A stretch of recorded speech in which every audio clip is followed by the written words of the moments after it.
Je vais vous présenter l'outil Synergie qu'on a développé en interne. Donc, je travaille chez Green Pharma depuis 2001. C'est une société qui est basée à Orléans. Donc, on est 10 personnes et puis on fait un chiffre d'affaires d'environ 1 million d'euros. Nos activités sont centrées sur les produits de recherche et les services dédiés à la recherche. Donc fourniture de Chimotech pour les criblages. Et puis on a aussi un portail pour la fourniture de composés chimiques. Donc les activités de service, on fait de la phytochimie, la synthèse, la modélisation. Et enfin, on a une petite activité de recherche interne et dont je vais vous présenter des résultats. Et en fait, ce travail était centré sur le repositionnement de médicaments. Alors pourquoi le repositionnement de médicaments? Bon, vous avez vu au cours de cette journée les problématiques donc, pour le développement de médicaments, la longueur du cycle, des goulots d'étranglement comme des data in vivo, et puis les opportunités parce que une molécule peut avoir des pharmacologies multiples et donc c'est grâce à ça qu'on pourrait peut-être trouver d'autres applications à une molécule. Et bien sûr, le repositionnement permet d'économiser du temps et les moyens. Alors il y a plusieurs méthodes pour repositionner les médicaments. On peut se baser sur une stratégie fondée sur l'analyse des données cliniques sur l'homme. Parfois, on trouve des activités inattendues, par exemple pour le Viagra. L'analyse des effets secondaires, où on peut utiliser aussi des cribles phénotypiques, in vitro, géniques, ou un profilage in silico. Donc, je vais vous présenter ce qu'on a initié en interne avec cette approche-là. Alors, Synergie, en fait, c'est un outil de docking et aussi un outil de profilage biologique in silico. Initialement, il a été développé pour identifier les activités biologiques à des molécules naturelles que Green Pharma purifiait. Et puis, en fait, on s'est rendu compte qu'il était aussi utilisable pour le profilage in silico des médicaments. Et notre ambition était de faire un outil qui pourrait nous donner les indications sur une sélectivité ou une spécificité d'une molécule sur différents types de cibles ou de la synergie dans, par exemple, le but de faire les associations de médicaments. Donc, Synergie en fait se présente comme ça. En fait, on s'appuie sur deux approches. Donc, il dit basé sur la structure des protéines et basé sur une base de données de ligands d'activité biologique connus. Et avec cette approche-là, on fait ce qu'on appelle du docking inverse. Avec cette approche-là, on fait une comparaison de structure, de relations structure-activité. Donc l'idée, c'est d'utiliser le plus d'informations, d'exploiter au mieux les informations dont on dispose sur les cibles, sur les ligands qui peuvent interagir avec les cibles, etc. Donc par exemple, l'interface permet de cribler sur certains axes thérapeutiques ou sur tous les axes, sur les protéines de source de mammifères, champignons, etc. Et on a une carte d'interaction de ce type-là qu'il faut analyser. Donc voilà, l'utilisation de Synergie dans le repositionnement, ça peut être le criblage classique. Vous avez une cible et vous voulez chercher un ancien médicament qui pourrait interagir avec cette cible. Donc on dispose de différentes banques, donc produits naturels ou ligands d'activité connue, incluant des médicaments. Où vous avez une molécule et vous voulez regarder quelles sont les cibles d'interaction possibles avec cette molécule.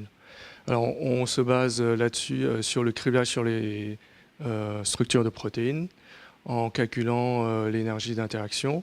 Et puis on utilise aussi une comparaison de structures, de similarité de structures, similarité stérique, électrostatique et aussi une similarité sur les points pharmacophores.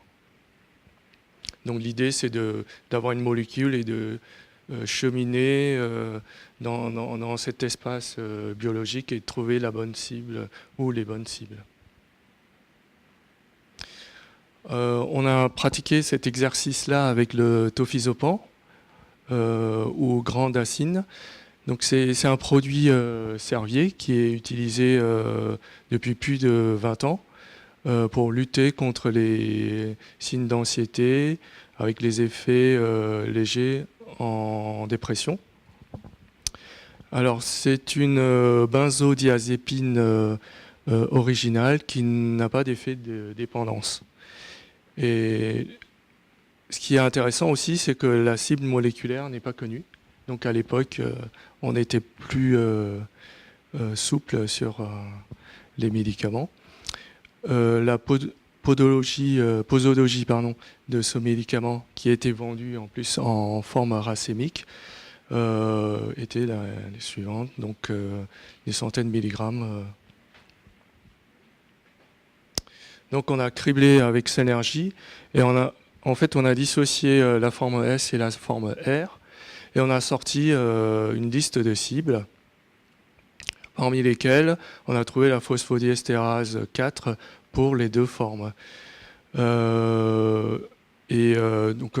on s'est dit c'est peut-être la cible à pousser, à privilégier.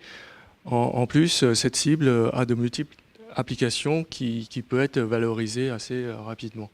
Donc on s'est concentré sur cette cible-là. On a analysé les autres cibles qui pourraient aussi interagir avec le tofesopan, mais on n'a pas poussé plus loin. Et puis on a aussi écarté cette cible-là, la phospholipase A2, après analyse du docking. Donc ce sont des résultats de prédiction qu'il faut, disons, avoir une supervision humaine pour écarter les faux positifs. Donc là, c'est une vue de docking du tofesopan qui est en blanc dans le site actif de la phosphodiesterase 4. Donc on voit en vert ici le Rolipram qui est un inhibiteur connu. Donc on voit une bonne superposition des points pharmacophoriques avec le Rolipram et tofesopan qui nous fait penser que cette proposition du logiciel peut être pertinente. Donc on l'a validé in vitro. Avec le Rolipram comme référence, la forme racémique et puis les formes S et R. Donc on a effectivement une activité sur PDE4 et puis aussi une activité sur PDE2. Donc les résultats in vitro valident la prédiction de l'interaction avec PDE4. Donc le tofesopan pourrait être intéressant pour les indications impliquant PDE4. Nous avons aussi trouvé une hypothèse plausible pour l'activité en SNC du tofesopan qui serait via PDE2. Donc les limitations de l'outil, c'est qu'il y a une erreur sur la prédiction du stéréosomère le plus actif, et puis aussi les sélectivités qui sont mal prédites. Mais bon, on a l'une des cibles principales. Ensuite, on s'est posé la question de savoir, on a un inhibiteur PDE4, un ancien médicament, quelles sont les indications qu'on pourrait pousser On est une petite société, donc il faut qu'on donne les priorités à nos projets. Et donc on a fait un peu de biblio là-dessus. Et on a choisi d'axer notre recherche, notre étude sur l'ostéoporose. Alors, parce que en fait, c'était déjà connu que le remodelage des os dépendait d'une certaine manière de la signalisation neuronale, que les antidépresseurs altéraient les propriétés osseuses, et puis certains inhibiteurs de PDE4, dont le rodiprame, ont des effets sur la formation osseuse. Donc c'est pourquoi on était, disons, conforté dans l'idée de travailler le tophisopan dans l'ostéoporose. Voici en bref le protocole utilisé. Alors, on a aussi évalué dans cette étude d'autres antidépresseurs qui utilisaient d'autres voies biologiques. Donc un inhibiteur de la recapture sélective de la sérotonine, comme le fluoxétine, l'inhibiteur de recapture de la sérotonine et noradrénaline, le désipramine, et puis notre référence, l'inhibiteur sélectif de PDE4, le rodiprame, et puis notre composé, qui est inhibiteur de PDE2 et PDE4, donc avec les doses indiquées ici. Alors, les résultats in vivo sur les souris, donc pour le tophisopan, sont soulignés dans ce cadre rouge et indiquent qu'il y a une amélioration ici sur tout ce qui est architecture des os trabéculaires, donc spongieux.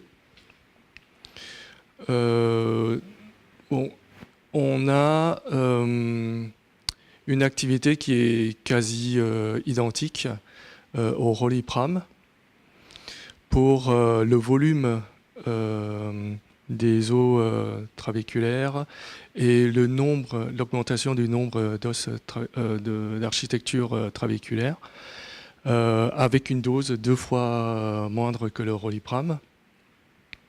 On a une augmentation de la formation osseuse, ici indiquée par l'augmentation du taux en ostéocalcine. Et on a aussi une activité moindre dans la résorption de l'os. Et puis ici, on voit l'architecture osseuse des os spongieux en imagerie. Donc là, c'est le contrôle. Là, c'est la fluoxétine qui a un effet délétère sur les os. Et puis le tophisopan qui augmente significativement les formations osseuses et l'amélioration des microstructures. Donc en conclusion, Celnergy est un outil qui peut être utile dans certains cas pour réduire, identifier les modes d'interaction potentielle ou suggérer les nouvelles pistes de travail. Donc c'est un outil de décision, donc il faut une supervision humaine. Il y a les limitations liées à cet outil, donc la finesse du modèle, la sélectivité des sous-types, aussi l'activité, prédiction des activités des bons stéréoisomères. Bon, il y a encore des positifs. Et aussi, on est limité à la disponibilité des structures, des protéines d'intérêt ou des ligands d'intérêt. Et puis les résultats sur le tophisopan, donc on confirme que l'inhibiteur de PDE stimule bien la formation osseuse, indiquée par l'augmentation du taux d'ostéocalcine. Le tofesopan a une concentration 2 fois moindre que le roliprane, a des meilleurs effets sur la microarchitecture et le taux d'ostéocalcine. Le tofesopan a des effets intéressants sur l'ostéoporose, car en fait les traitements actuels sont plus centrés sur l'inhibition de la résorption de l'os. Et enfin, le tofesopan peut être utilisé dans d'autres indications impliquant PDE2 et PDE4. Et puis un dernier point, en fait le tofesopan est intéressant aussi parce qu'il est inhibiteur de PDE, mais il n'est pas émétique, ce qui est l'un des principaux problèmes avec des inhibiteurs de PDE4, comme le rodiprane. Voilà, merci.